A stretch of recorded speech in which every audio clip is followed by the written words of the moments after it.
Hi everyone, I hope you all are doing great. तो अभी तक हमने जितने भी जावा क्लासेस लिखे हैं, उनमें हमने किसी भी वेरिएबल के आगे पब्लिक, प्राइवेट, प्रोटेक्टेड ऐसा कुछ भी नहीं लगाया है। जबकि आप यहाँ देख सकते हो, इस क्लास के आगे पब्लिक लिखा हुआ है, इस कंस्ट्रक्टर के आगे पब्लिक लिखा हुआ है। सिमिलरली इस मेथड के आगे भी पब्लिक लिखा हुआ है।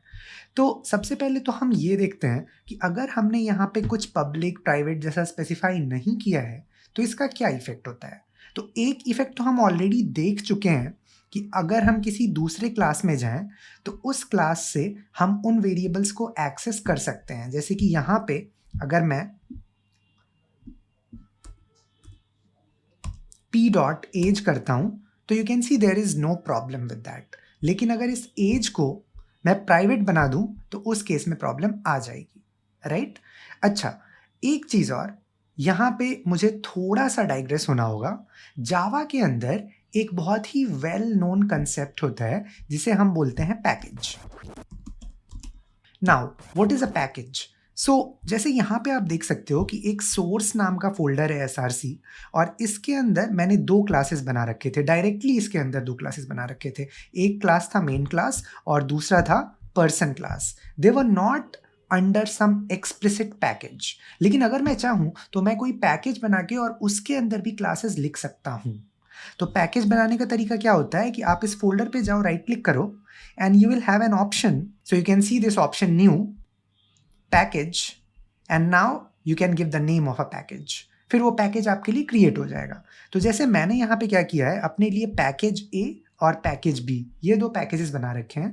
और अब आप इन पैकेज के अंदर नए क्लासेस लिख सकते हो। तो जैसे इस पैकेज के अंदर मैंने एक डमी क्लास लिख रखा है, इसका नाम दे रखा है A। It is a terrible name to give, but मैं कुछ डेमॉन्स्ट्रेट करना चाहता हूँ, सिर्फ उसके लिए ये क्लास बनाया है। So please bear with me. तो आपके पास एक क्लास A है, इसके अंदर एक इंटीजर वेरिएबल C है, और यहाँ पे सिंपल सा कोड है कि कंस्ट्रक्टर में हम C को कोई वैल्यू असाइन कर रहे हैं। अब जैसा कि आप देख सकते हो, मैंने यहाँ पे पब्लिक, प्राइवेट, प्रोटेक्टेड ऐसा कोई भी स्पेसिफायर स्पेसिफाई नहीं किया है। तो अगर मैं किसी दूसरे क्लास में जाता हूँ और अगर वो क्लास भी सेम पैकेज के अंदर आता है, as you can see this class B is under the same package, तो मैं यहाँ पे A का कोई ऑब्जेक्ट बना सकता हूँ और बनाने के बाद उसके वेरिएबल C को डायरेक्टली एक्सेस भी कर सकता हूँ। There is no problem at all with that. लेकिन अगर मैं किसी दूसरे पैकेज में जाता हूँ और उस दूसरे पैकेज में there is a class called as C, you can see it, आप यहाँ देख सकते हो कि it is under package B, और इसे इंपोर्ट करना पड़ा है पैकेज A के A क्लास को, because that's in a different package. तो अगर कोई क्लास डिफरेंट पैकेज में है तो आपको इंपोर्ट करना पड़ता है, and this is how you import it. Java के अंदर बहुत सारे डिफॉल्ट पैकेजेस होते हैं जो JDK के साथ आते हैं, उनके बारे में हम आगे देखेंगे। तो अब भी आप देखो, इस क्लास C के अंदर जब मैंने A का एक ऑब्जेक्ट बनाया तो ये बन तो गया, लेकिन उसके बाद अगर मैं ऑब्जेक्ट डॉट सी करता हूं तो आप देखो एरर मैसेज क्या है। You can read it on your own. तो आप ये देख सकते हो कि C is not public in package A.A। तो ये C जो है, हमने पैकेज A में पब्लिक स्पेसिफाई नहीं किया है, तो उस चीज़ की हमें वार्निंग मिल रही है, और उस वार्निंग के कारण ये बोला जा रहा है कि it cannot be accessed from outside the package. तो यहाँ से एक बड़ी लर्निंग हमें मिलती है, और वो लर्निंग ये है कि अगर आप कोई वेरिएबल इस तरीके से डिक्लेयर करते हो जहाँ you are not specifying public, private, protected anything, then this is a default declaration, and this default simply corresponds to package privateness. Package privateness का मतलब ये होता है कि this variable is private to this particular package. मतलब इस package के अंदर अगर आप कोई भी क्लासेस लिखोगे तो वो क्लास बहुत ही इजीली इस पर्टिकुलर वेरिएबल को डायरेक्टली एक्सेस कर सकते हैं। लेकिन anything which is written outside this package, like this class C is inside package B, तो ये उसे एक्सेस नहीं कर सकता।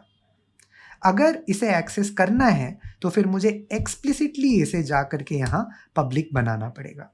Now you can see there are no complaints. तो ये सबसे पहली चीज है जो हमें याद रखनी है कि default declaration leads to package privateness, as simple as that. So after we have understood this thing, हम बहुत ही आसानी से ये कह सकते हैं कि अगर आप कोई वेरिएबल डिक्लेयर करो और आप स्पेसिफाई नहीं करो कि वो पब्लिक, प्राइवेट या प्रोटेक्टेड है, तो बाय डिफ़ॉल्ट वो उस पैकेज के अंदर पब्लिक जैसा ही ट्रीट होगा, बिकॉज उस पैकेज के अंदर के जितने भी क्लासेस होंगे उसे डायरेक्टली एक्सेस कर सकते हैं। और अगर पब्लिक कर दिया फिर तो वो ग्लोबली पब्लिक है, कोई भी उसे एक्सेस कर सकता है, राइट? तो अब हम सबसे पहले ये ब्रेनस्टॉर्म करने की कोशिश करते हैं कि अगर हमने किसी चीज़ को पब्लिक रखा है तो इसके फ़ायदे क्या हो सकते हैं और नुकसान क्या हो सकते हैं। तो यहाँ पे बहुत सारे लोगों को ऐसा लगता है अगर आप किसी चीज़ को प्राइवेट नहीं करते हो then that is a security threat, that is a security risk. तो कई लोगों को ऐसा लगता है कि let's say there is a class called as user, और उस यूज़र क्लास के अंदर there is a string called as password. तो लोगों को ऐसा लगता है कि ये पासवर्ड को हमें डेफिनेटली प्राइवेट बनाना चाहिए, बिकॉज अगर ये पब्लिक होगा then everybody can access it and get to know what the password is. But guys let me talk it out aloud कि जब यहाँ पे लोग सिक्योरिटी की बात करते हैं तो उनके दिमाग में ऐसा आता है कि अगर किसी हैकर ने by some chance root access ले लिया हमारे कंप्यूटर का, या फिर समहाउ उसने हमारे प्रोसेस स्पेस का एक्सेस ले लिया and he has access to all the memory blocks, तो उस केस में वो बहुत ही ईजिली पासवर्ड फिगर आउट कर लेगा। But let me tell you one thing, अगर कोई हैकर ऐसा कर पा रहा है तो वो वेरिएबल चाहे आपका पब्लिक हो या प्राइवेट हो, वो सिक्योरिटी कॉम्प्रोमाइज्ड है। Because if the hacker has gotten access to your memory, then he can read all the bytes that are present over there, regardless of whether you declared it as public or private. Because public और private को तो कोई language या framework honour करती है, ना कि underlying hardware. तो इस तरह का security reason is not the right reason to say. तो फिर लोग जब क्लासेस लिखते हैं तो जनरली उसके अंदर के वेरिएबल्स को वो प्राइवेट क्यों बनाते हैं? तो इसका एक एग्जाम्पल देखते हैं। लेट अस से ये पर्सन क्लास है, इसके अंदर जो इंटीजर एज है ये प्राइवेट नहीं है। तो अब अगर मैं मेन में जाता हूं तो मैं यहाँ पे p.age इसकी कोई भी वैल्यू सेट कर सकता हूं। सो आई can say p.age equals to -9 and now this is nonsense because this leads to data corruption and this violates the data integrity. मुझे पता है कि एज कभी भी नेगेटिव नहीं हो सकता। Similarly, let us say you had a field called as gender, और जेंडर के कुछ स्पेसिफिक वैल्यूज ही हो सकते हैं, तो कोई भी बंदा कोई जिबरिश वैल्यू वहां पे नहीं डाल पाए, इस कारण से आप चाहोगे कि उसका मैनिपुलेशन इस क्लास के बाहर कहीं और ना हो पाए। तो किसी भी चीज को प्राइवेट बनाने का सबसे बड़ा रीजन ये होता है कि आप उस पर्टिकुलर डेटा की इंटीग्रिटी को रिटेन करना चाहते हो। यू डू नॉट विश कि क्लास के बाहर कोई भी दूसरा क्लास उस वेरिएबल को मैनिपुलेट करके उसके अंदर कोई भी गार्बेज या नॉनसेंस वैल्यू डाल पाए। अब यहाँ पे इंपॉर्टेंट चीज ये आती है कि अगर आपने किसी चीज को प्राइवेट बना दिया, let us say you have made this private, और आपने इसे भी प्राइवेट बना दिया, तो you can see we are getting some errors. और ये एरर्स क्यों आ रहे हैं? ये एरर्स इसलिए आ रहे हैं बिकॉज अब अगर ये वेरिएबल प्राइवेट है तो मैं इसे डायरेक्टली ऐसे एक्सेस नहीं कर सकता। So I will remove this line. तो उस केस में आप क्या करते हो कि you write getters as we discussed last. तो मुझे पता है कि यहाँ पे हमने गेट एज और सेट एज ये दोनों मेथड्स लिख रखे हैं। तो अब अगर कोई दूसरा क्लास है और उसे एज को एक्सेस करना है तो it can access it only via function. So basically flow कुछ ऐसा रहेगा कि if you have an outside class जो कि किसी डेटा मेंबर को एक्सेस करने की कोशिश कर रहा है, then that access has to go via a function.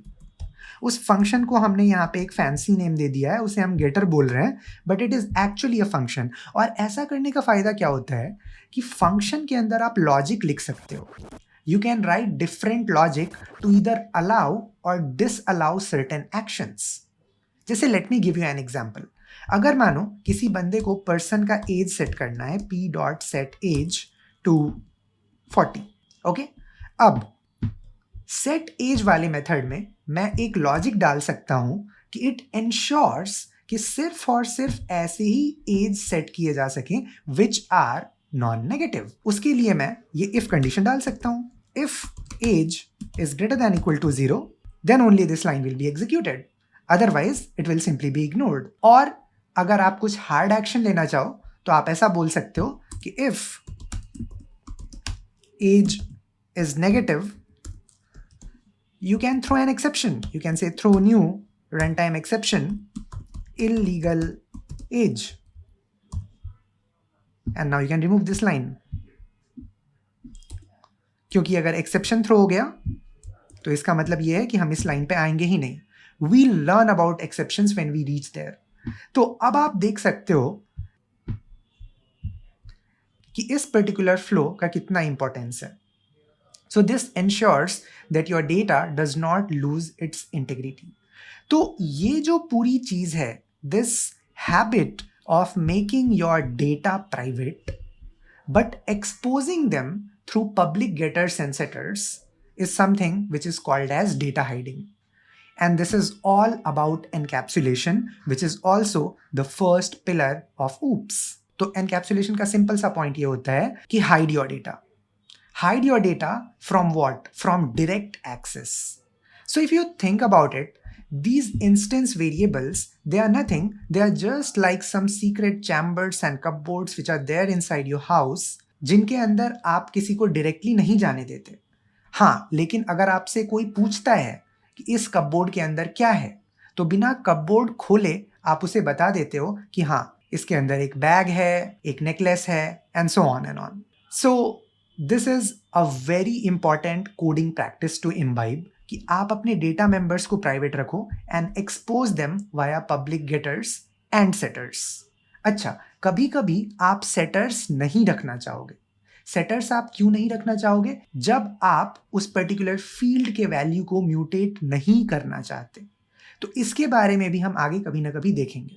But all in all मैं ये बताना चाहूंगा कि एनकैप्सुलेशन का सबसे बड़ा पॉइंट होता है डेटा हाइडिंग, और उस डेटा हाइडिंग के through you protect your data from being corrupted and you retain its integrity.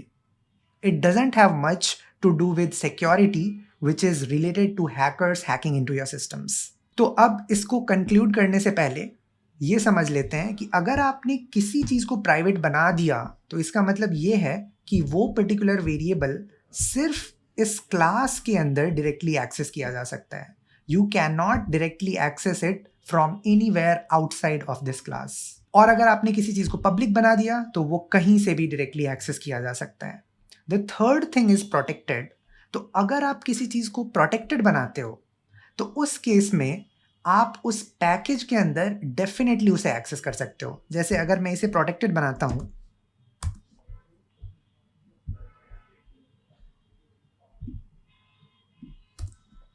तो you can see कि I can write p.age equals to -9,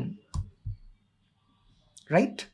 तो प्रोटेक्टेड का मतलब ये होता है कि उस पैकेज के अंदर आपको विजिबिलिटी मिल जाती है, and on top of that जो इनहेरिटेड क्लासेस होते हैं उनके अंदर भी विजिबिलिटी मिलती है. अब इनहेरिटेड क्लासेस क्या होते हैं ये तो हम तब जानेंगे when we will learn about inheritance. So you can just note it somewhere and wait for us to learn that.